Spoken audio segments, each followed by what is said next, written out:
listening to It's All Good, Magic, Mysticism, and Earth Medicine. Check us out by visiting www.magicandmedicine.blogspot.com. I'm your host, Dr. Candace Nadine Green. Hello, everyone, and happy solstice. It is that time again. It is so great. That wonderful time of the year where everything is growing, has grown, and you can harvest. For me, in gardening, it's a fantastic time. I mean, the weather and I don't get along in regards up here in New England. The humidity is not my friend, but I work my schedule, go out early in the morning and either garden or walk and go for a walk. Then I stay indoors during the very, very humid times of the day. And then in the evening, I come back out. That's the way it is. And especially COVID time, I'm spending a lot of time here homesteading anyway, and it's fine. I have no complaints. And I do have to say I'm very grateful to Mother Earth and all the nature spirits for making the garden so abundant this year. I actually have crops and it's really nice. So today we're going to talk a little bit about crossroads and forks in the road. And I'm going to be using a lot of information from this book by Stephanie Rose Bird, and it's called 365 Days of Hoodoo, Daily Rootwork, Mojo and Conjuration. It's a really, really good book. And again, please check us out on magicandmedicine.blogspot.com. Check out our Facebook page. Check out our store on Etsy, Magic and Medicine, all one word, Magick, and medicine on Etsy. And you'll see all the nice things that handmade things that I make myself and a couple of other people. I use vendors who make things handmade as well. So check it out. The links will be in the show notes, as well as the links to today's book. So, in Hoodoo, there are a few highly revered and special places, like graveyards, crossroads, and forks in the road. But today we're only going to talk about two of these. We're going to talk about crossroads and forks in the roads. What's a crossroad? Crossroad is it's vital to hoodoo, the practice of hoodoo. It's an important metaphysical pathway. It's very significant in that at the crossroads, you can gather, collect, or obtain crossroad dirt. And it's also called crossroad dust. It's very sacred, collecting the dirt at the crossroads. Now, crossroads, according to Stephanie Rose Bird in her book, 365 Days of Hoodoo, crossroads is a convergence of the four directions. Now, it doesn't have to necessarily be a street or path, okay, but it's four directions that are really not directions. I know that doesn't make sense, but they're four different positions. And they're places that are overflowing with so many possibilities. And they are like nowhere in a sense, yet they are everywhere. Right? Again, it doesn't have to be a path. It doesn't have to be a street. And they absorb all four different paths. Or if you want to say directions, even though they're really not directions, you can say that as well. And at the crossroads, it's a place of very extreme power. You can collect highly magical soil. In fact, there is, oh goodness, I was reading something last night in regards to a spell. Let's see if I can find it. A spell that you could, at the crossroads, it says you collect the dirt from each path, or we'll just use directions so I don't confuse you, because we can relate to path with a direction, even though it's really not a place. It's everywhere and then it's nowhere. But if you collect soil, I think it's to banish. It's to banish. I'm looking for it actually. I think it's to banish negativity or something of that sort. And correct me. Someone please send in a comment or something if I'm doing this, if I got the wrong thing. But I can't find it at this moment in my book that I was reading last night. But it went like this. So you'd collect a little bit of soil from each position, and then you put it in your shoe, and you walk away. And that's supposed to, I think it's supposed to banish negativity or someone who has ill will out for you, something of that sort. But I really be interested if someone can help me correct that. I'll probably find it later after the show is over. But that's an example of collecting soil at a crossroad. So because the soil at Crossroads is highly magical.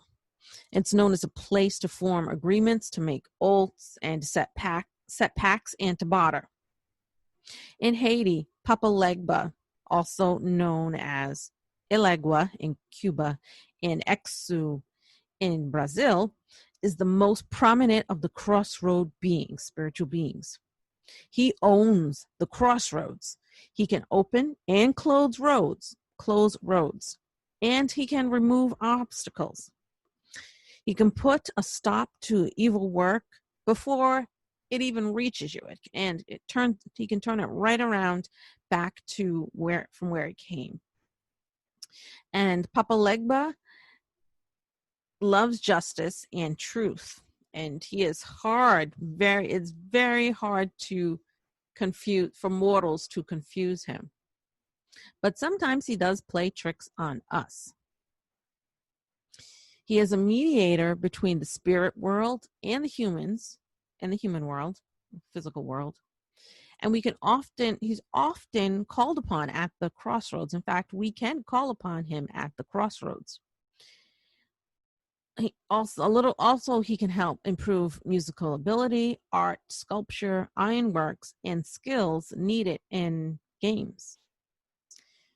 We can gain assistance with the right and sufficient consideration, the tributes and offerings, and a careful approach. So we can't just go there and ask. We have to barter or have some kind of offering and make an agreement before we can call upon Papa Legba for help. Now, in other communities, which I definitely don't agree with some of this. Okay, some of it I do, and some of it I don't. But in other communities, not just African communities or the Hoodoo communities, Crossroads was said to be a place haunted by demonic and negative forces. And I don't agree with that. I don't see the Crossroads as negative. They say on the Sabbath it's a gathering place for witches. Also, some people who say fairies who like to fool travelers were said to haunt the crossroads. Ghosts would appear at certain times, like All Hallows Eve, and frighten people. Restless ghosts and vampires could be prevented from walking among the living by burying their corpse at the crossroads. So if someone wanted to prevent someone from coming back and haunting them, they would bury their body at a crossroads. That's why some graveyards are at crossroads. If you ever notice, look at some graveyards and they're at crossroads. Look at their location. I know of one in particular in the city here in my state that's at the crossroads, and that's supposed to prevent the spirits of the deceased from coming back, haunting people, or being restless. According to folklore tradition, crossroads are unhallowed ground where suicide and murder victims, criminals, and the unbaptized were buried. So in folklore tradition, that's where those types of people were buried. They were buried at the crossroads, and also to keep them from coming back as well. But I reject the negative aspect of it. I reject the part about the demonic and negative forces, because to me it puts a dark twist on the crossroads. And I prefer to see it as the way my African ancestors have seen it. And also, I really don't believe in the devil. I mean, I know there are lower vibrational entities out there, and people sometimes can get mixed up with them when they're looking for selfish gains, money, power over people, and looking to hurt people. Those are called lower vibrational entities. I don't see them as evil. They're just on a lower, I mean, yeah, the word that we use for them is evil, but they are lower vibrational. If they were higher vibrational, they wouldn't be doing those types of things. And I think that the devil, Satan, is a Christian creation, and it is not part of my traditional cultural or ancestral belief or practice. I know there's some hoodoo religions. Some people in hoodoo incorporate Christianity, saints, and things into their practice, but I do not. I incorporate saints in there, but some, like Archangel Michael, but I don't deal with or acknowledge Satan. Now, onto the forks in the road. The forks in the roads are where two directions merge into one, right? Hence, there's a fork. Stephanie Bird refers to forks in the road as highly potent, mysterious, spiritual, and metaphysical places. They are places of choices and making decisions. And at the forks in the road, you can gain wisdom, insight, and the ability to forge change. Where two roads cross at or about right angles, you will find a cross in the road. So that is my idea. That's a little bit about forks in the roads and crossroads in regards to hoodoo. Now, it is a new month, and I know we started this month late. I usually get out the podcast beforehand, but let me tell you, the end of the school year and distance learning and virtual graduations and all of that stuff with my kids and everything, it's been crazy. So I was not able to do this show. So I'm going to read to you from Stephanie Rose Bird's book, 365 Days of Hoodoo, for our Magic of the Month. So Magic of the Month at the forks in the road. Some magic you can do if you come to a forks in the roads.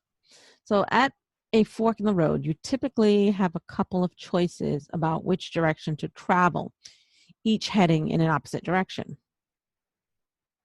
Forks present a conundrum, and they can be puzzling when you are unsure of yourself because you have to make a choice and you don't really know which direction to choose. You only have two in that regards. Luckily, just as with their more complex counterparts, the crossroads, which gives you four choices, there are supernatural helpers residing at the forks. There's supernatural helpers at the crossroads as well. A fork in the road is a beautiful place. It asks you to challenge the status quo and be very clear with how you move through the world. Sometimes you may catch yourself moving robotically out of habit. You will do something a certain way because that is how you've come to think it should be done. And that has an effect on our choices, by the way.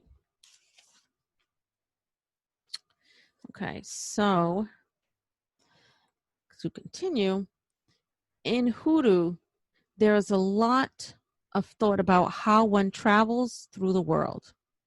This is brought deeply into your consciousness during your intensive work and with foot track magic, and it continues in your current exploration of whatever you're trying to do.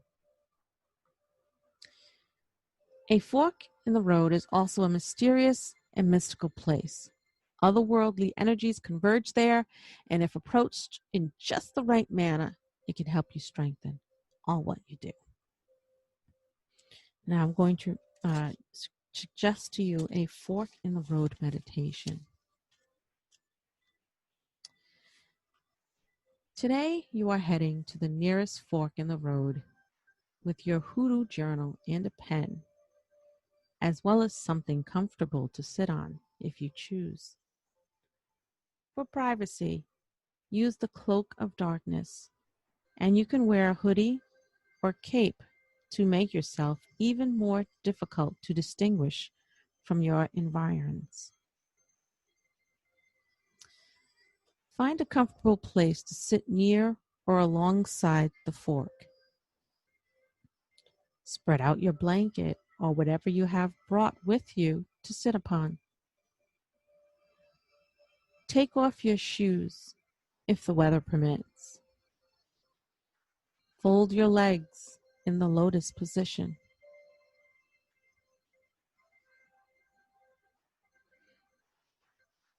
Place your hands on your legs in a relaxed manner,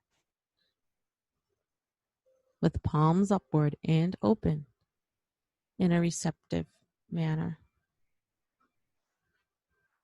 Take deep breaths in through your nose and out through your mouth.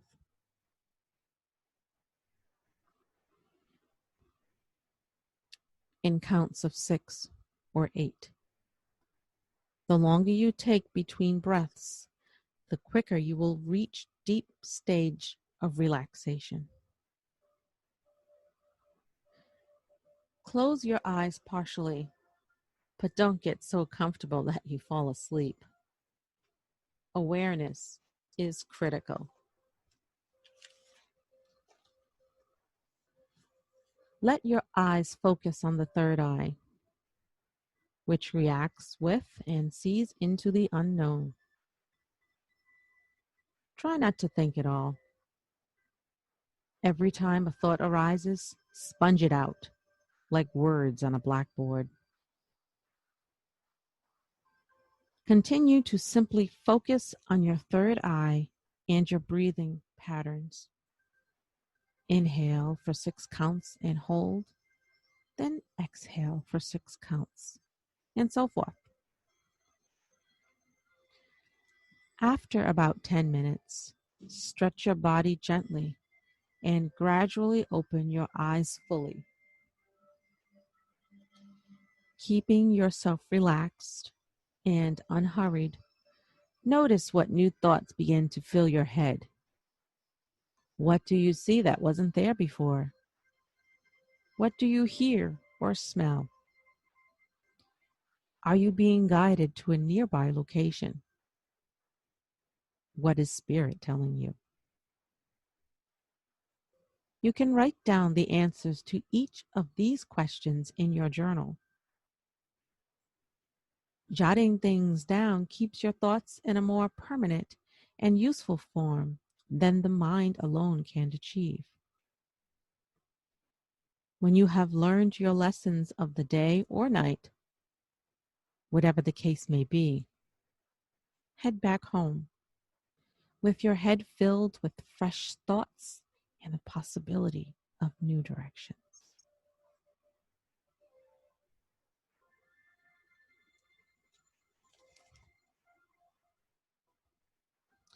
What are your ideas or beliefs about crossroads and forks in the roads?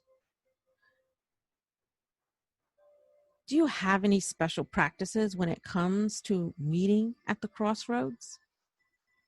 I'd love to hear your response to this question.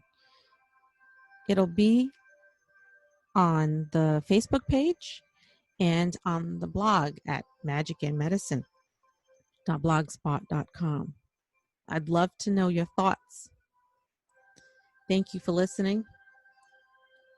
Have a great solstice, and so blessed be.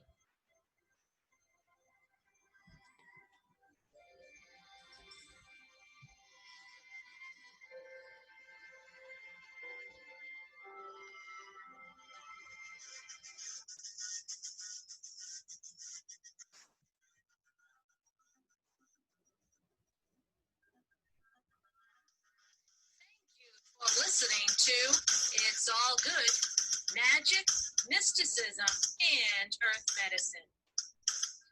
Visit us anytime at www.magicandmedicine.blogspot.com.